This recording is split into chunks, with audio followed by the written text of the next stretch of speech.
Hello, everybody. Welcome to yet another ICF live stream on LinkedIn Live. And today I'm so excited to have my guest, Colin McIlheney, who is a head of the global research at PricewaterhouseCoopers. Colin, welcome to the program. It's great to be here. We've had so many great times over the years. It's lovely to be invited. Thank you. So, yeah, I was thinking about it, and it seems that Colin and we know each other since 2006. That's right. And that's a long time. Uh, and you, Colin, you are with PwC for a little bit longer than that, right? Yeah. Tell A us a long, little bit about your career, seriously, yeah. with Well, PwC. I've been with PwC now more than 30 years, but I've spent my whole working career in research. I was fortunate enough to go to Oxford University when I was younger, and then spent some time at the University of Pennsylvania Pennsylvania, yeah. uh, in Philadelphia, for which I've had a long standing sort of relationship with. So it's been a very enjoyable career. And then, as you say, I've been to the forefront of the work with you and the ICF since back in 2006-7. So, as you know, we've been constantly working together over those years. So, um, 2006, back to our first engagement, and that was one of the very first experiences for me being new to ICF at that point, was that we thought that for any profession, especially new profession, research and data is something that is extremely important for showing the credibility for the profession. So, what do you see working with many different clients? Why do people engage in companies like PwC doing the research? I think maybe the biggest thing is the independence factor. Mm, You mm-hmm, know, when I think people want to have that reassurance that when they commission somebody like ourselves, mm, that the reputation for independence and trustworthiness are there. I certainly saw that back and with many associations that I have worked with and other clients is what they're looking for as well is to somebody to assess the views of their members, but report it back in a way that's confidential, but that the members feel they can be open because obviously we have no vested interest, mm. etc. We're just reporting back to yourselves what we're finding in the research. So I think that's a critical thing: trust, independence, integrity. Mm. Most definitely. Well, quite frankly, this is why we chose PwC in our first effort to do this study. And for our viewers, I have to tell you that PwC was such a and still is such a great partner because for whatever reason, already then in 2006, I think Colin, you and your team had a some kind of a thinking that coaching will become a large phenomenon and global phenomenon, and therefore you wanted to partner with us. We're doing the global coaching study. We're also doing the awareness study, my favorite, as you know. Yes. But how do you at PwC decide who to work with? Well, I think, obviously there is a sort of whole protocols. We try to also try and um, work with organizations that perhaps we are seeing as the future. Mm, Growth is very important. I remember back when I first started to work with you, the organization, the ICF, was really um, just beginning to grow. Coaching worldwide was known, but was still, and that's the biggest thing. If you look at where we are now compared to then, yeah. that I think highlights why the journey that we've been on together. PwC as an organization does like to try and work at the forefront with organizations like yourselves that have grown exponentially. Mhm. Uh, And I think there's clear evidence for that. If you look back to when I did the very first study, I remember it well when I was reporting the results. There was almost like people were saying to me, well, revenues, we don't really know.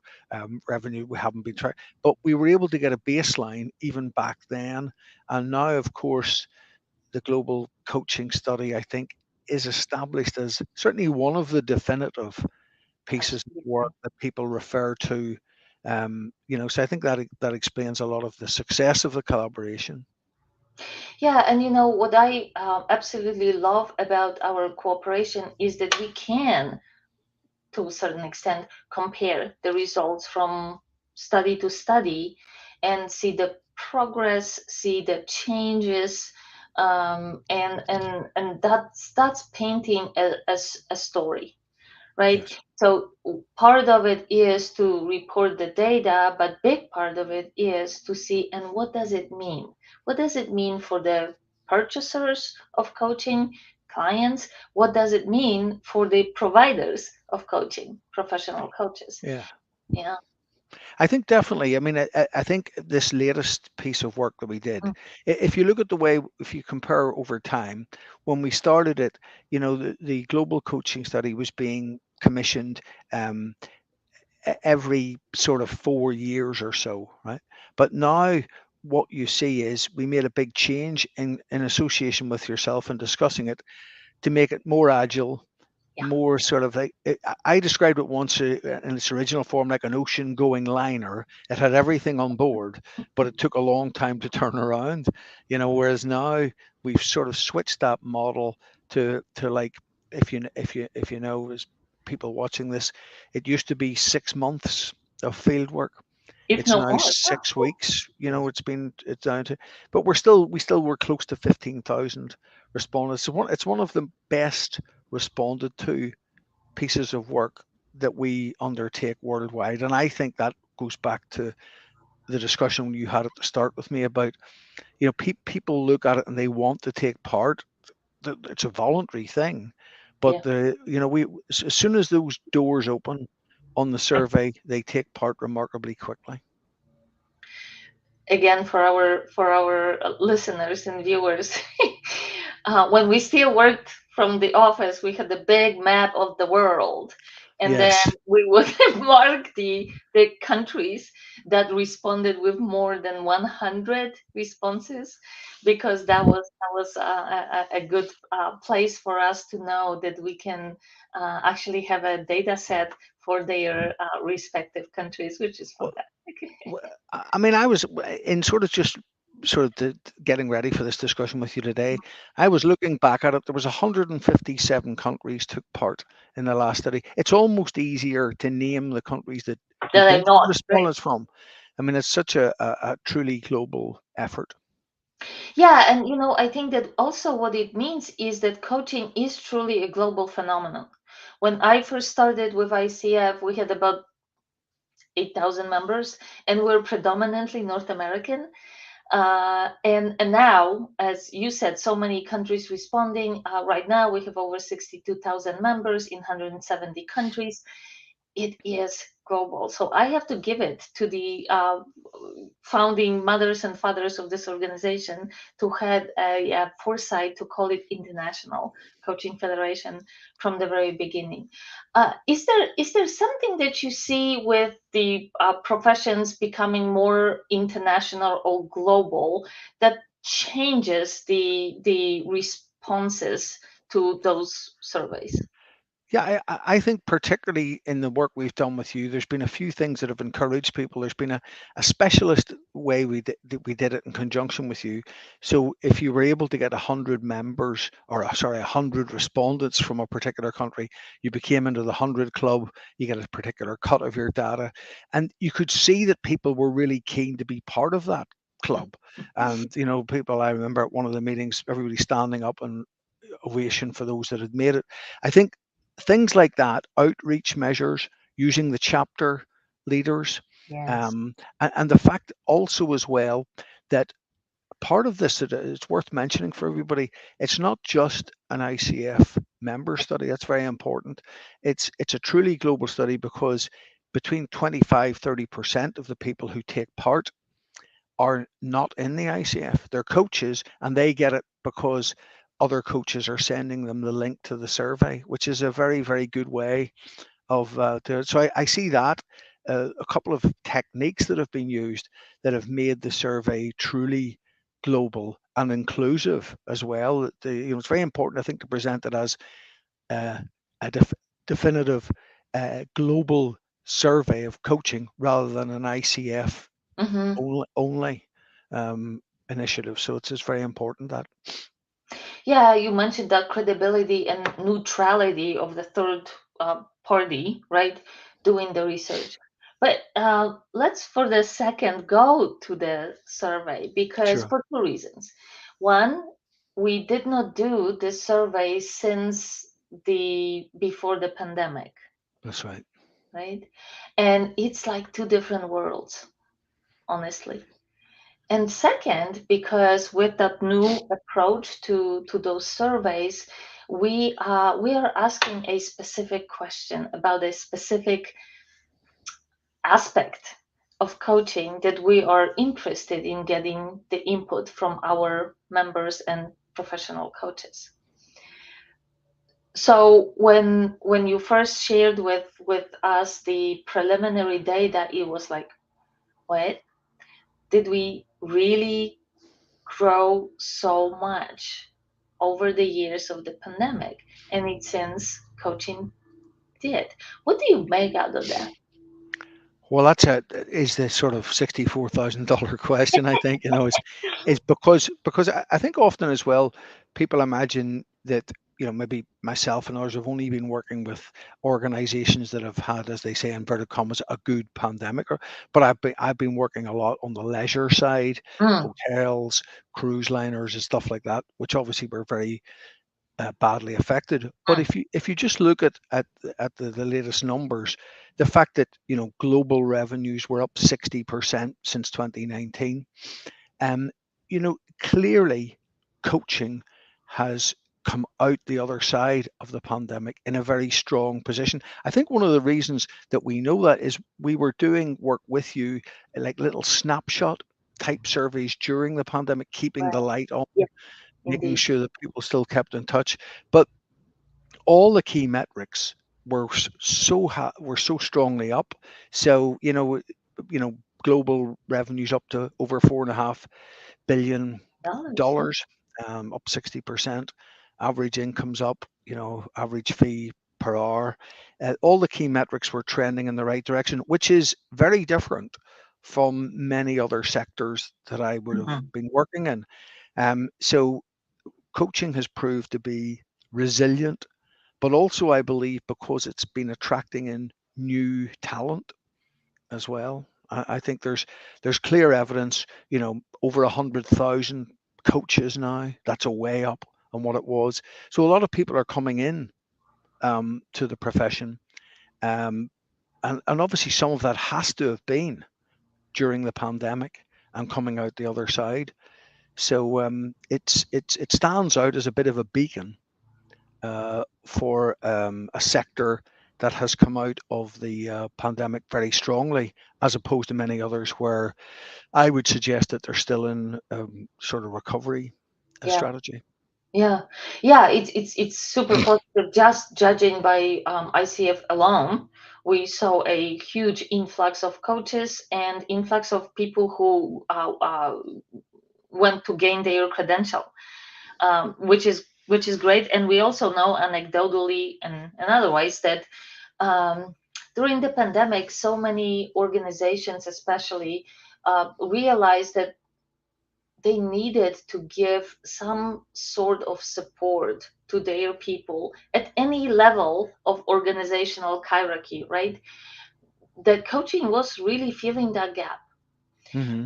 And then we also know from other research that coaching is one of the most potent accelerator of change management, Yes. right?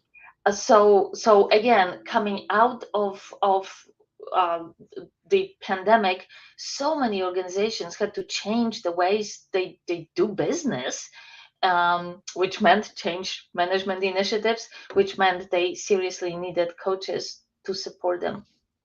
I wanted to talk to you a little bit about the slowly but surely changing demographics of Mm. coaches or people Mm. who respond to Interesting. the survey. As you said, they're not just ICF members; they are also coaches who are not members of ICF. Again, anecdotally, we heard that, well, no, not anecdotally, from your research, from PwC research, we know that younger people are more aware of coaching, and they are also more uh, ready and willing to engage in coaching relationship. Yep. What came as a little bit of a surprise, though, was that some of them would say that they want to work with a younger coach. They want to work with a coach of their own age.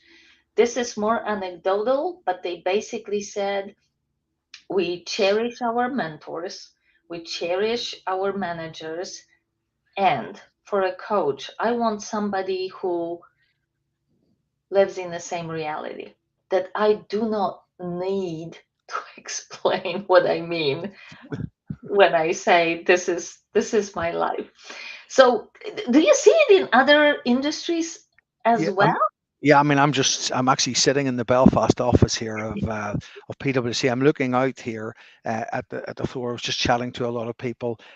That's reflected in here as well. Our average age is 26. Which is shocks a lot of people. So there's I a feel lot of old now. there's a lot of peer group. As you say, we have people when they're doing their end of year reviews. Many of them are not that much older than themselves. There is uh, definitely an attitude, a buzz around the place. We have a lot of people now. I see this in many clients from the Gen Z. Mm, Um, Group who are very vocal about how they want to do things. And the other thing is, I remember speaking at one of your events. It was one of the best attended things I saw when I was talking about the generational influences and yes. coaching. Millennials are now the more mature millennial groups are on the cusp of 40 years of age. So people are moving into areas where they have careers, mortgages, etc., all the things that come with lifestyle. But Mm, but remarkably as well, in a much often overlooked group, we found a huge number of respondents in the Gen X, Generation X thing in coaching. It's probably the biggest study I've ever done of that group as well. So we were getting them right across. But mm, I think that you've hit on a thing about Gen Z and the young millennials is they do very much like to have that peer group involvement in their development. yeah. So that is something that's reads across, and it's very encouraging. I think for the ICF that we were picking up a lot more respondents this time in the younger Yeah. age groups. I thought that was very encouraging. Certainly, and I was just thinking about it. So how come younger people are coming into the coaching profession? Because um, if you think about the genesis of ICF, I can't say it for the whole coaching profession, but of ICF. ICF was created in 1995. In 2 years' time, we'll be celebrating our Mhm. 30th anniversary. Um, and yet, it was created by people for whom coaching was not their first career, right? They That's came right. into coaching. So, never codified, if you will, but it was almost, I think, a little bit of an assumption that to be a successful coach, one has to have certain experience in professional life Hmm. before. However, right now, as we said, younger people are willing and eager to work with coaches, and they like younger coaches to work with them. Second, we see, again, based on the research we just released, that countries with generally younger demographics are bringing, coaching is growing tremendously in those countries, right? We reported that Asia, that Africa, they are growing everywhere. Coaching is growing everywhere, but those countries are growing in a faster pace than the rest. And what I think is another tremendous benefit is that many universities started offering degrees in coaching, Mhm. which I think is a strong signal to the market. It is a profession. It is something that you can pursue as a career, and therefore, pay attention.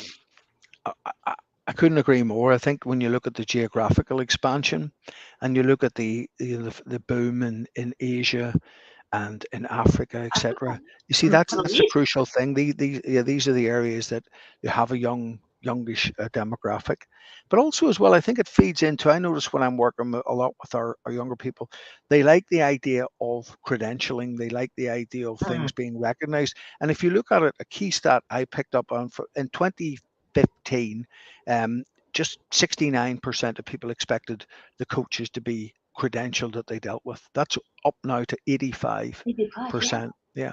So there's been a big growth in that way. And of course, then when we ask the coaches who take part in the survey, the vast majority of them are now credentialed as well. So there has been a move, as you say, in terms of professionalism that Mm. people like coming through the ranks as well. I'm convinced of that. And the ICF has been at the forefront of that with the drive towards credentialing. And I believe that's a very important thing that we're seeing in the surveys is that people are going down that route and the numbers speak for themselves in terms of just the growth. Yeah, yeah, it's fantastic. Of course, music to my ears. And this most recent study we've done, as you said, we moved into a shorter time in a Mm, field, and also focused on some very specific questions. This time, we asked about something that is on many people's minds, and it is application of technology and especially artificial intelligence in huge conversation. We asked that question before, and at that point, I think what we detected was mostly fear, that's right? right. And this time, it's like it's here, it's here to stay. Let's find a way of engaging with technology for the betterment of coaching. Yeah, it's a fascinating area, as you know, and the whole debate that's ongoing. Even some of the founders of AI, coming out recently and talking Right? about the challenges, etc. But I think that was a really interesting idea of including the questions on technology again, and I'm certain it's something that'll be worth tracking because we have moved from sort of fear towards acceptance. I do think some respondents, for some respondents, are still the sort of the jury's out a bit in terms of whether they like it or not. But Right. I think they've moved from the fear factor to an Mhm. acceptance factor to also now wondering how best to harness it. In coaching, because I think it is here to stay, and it's a matter of harnessing the best ways in the emerging technology for the benefit of coaching and the coaches that are obviously doing it and the clients. So a fascinating area that we did include collaboratively together. Yeah, I think that as you said, it's going to be interesting to follow that conversation. And in your work with other professions, other organizations, do you see technology and artificial intelligence, or maybe something else, being on the forefront of their thinking? I think so. I think there's been just a dramatic um, s- switch up in terms of the level of interest, even in the last months, I would say. You know, Mm, that I think also as well because there's so much discussion of it in the media, uh-huh. particularly the younger generations that we're working with a lot.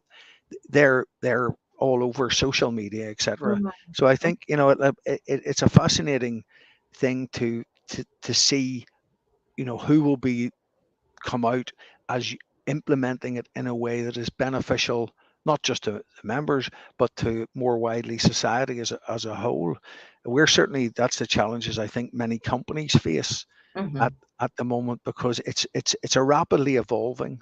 picture. It's not something that's static. So True. I would imagine if we went out and did a survey and it was one of the themes of the next ICF, we would see the numbers evolving very Probably. quickly. Yeah. Yeah, on No, that. no So question. it's right at the top of a lot of businesses and organizations thinking about how to harness it to the best advantage. Mm. Colin, we are coming to the end of our time, so let me ask you one last question before we part ways, because you did say, and I really loved it. And Haitam Shaheen, thank you for making it also an explicit statement, being that PwC likes to work with the organizations that are very future oriented. Definitely. So, from that perspective, what do you think we should, because for ICF we are, especially through our Thought Leadership Institute, we start trying to figure out where coaching is not applied as much as it could or should be, and where coaching could truly make a difference, right? And right now, through Thought Leadership Institute, we are focusing on future of education. We're focusing on, well, of course, future of coaching is still very much uh, uh, uh, evolving field.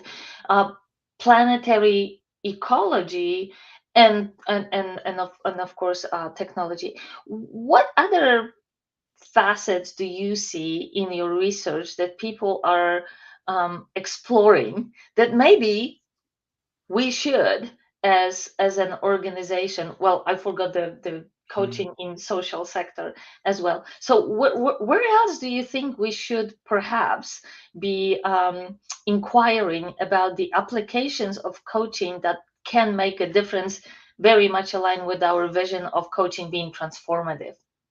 Well, I think definitely I can see it in businesses, financial sector. Hmm. Um, the 10 years ago, it would have been quite rare, 5 years ago, but I see in many of the big financial organizations that I work with day to day that many of them are actively employing coaches to help staff at all grades. So that's one area definitely. The whole area that I'm being asked to do more and more on is the future of work itself. Yes. And that's probably the single biggest thing I've had most requests about. What about coaching in a world of hybrid,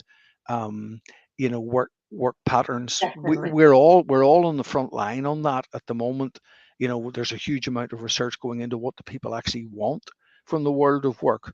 The return to the office, or the basing at home, or the hybrid models. I think coaching does have a big role to play as that whole uh, big picture issue, the Mm. future of work, plays Mhm. out. So I would think coaching could and should be at the center of that. Definitely, definitely. And again, this is one of the facets of our conversations at Thought Leadership Institute. Uh, so that's great. That's great. Mm. We're aligned for so Excellent. many years. We're still aligned, Still Colin. aligned. That's good. Awesome. That's good. Yeah, Well, I thank enjoyed you that. so much. Thank you so No, much for finding time in your busy schedule for this conversation. I think that we don't have to necessarily convince our viewers and listeners that research, credible data, is something that is truly super important for giving the full picture of what the certain profession or certain field of professional people delivering services is all about. So I want to thank you for being thank such you. a good partner with ICF, and being seriously, not only a partner, but I think that you are also a promoter of coaching through your own practices at PwC, Very and much so. also through being our partner here. Well, I appreciate that, and I look forward to continuing our work together over the years to come. Thank you, Colin. Thank you. Thank you. Thanks, everybody. See you Thanks, next everybody. month.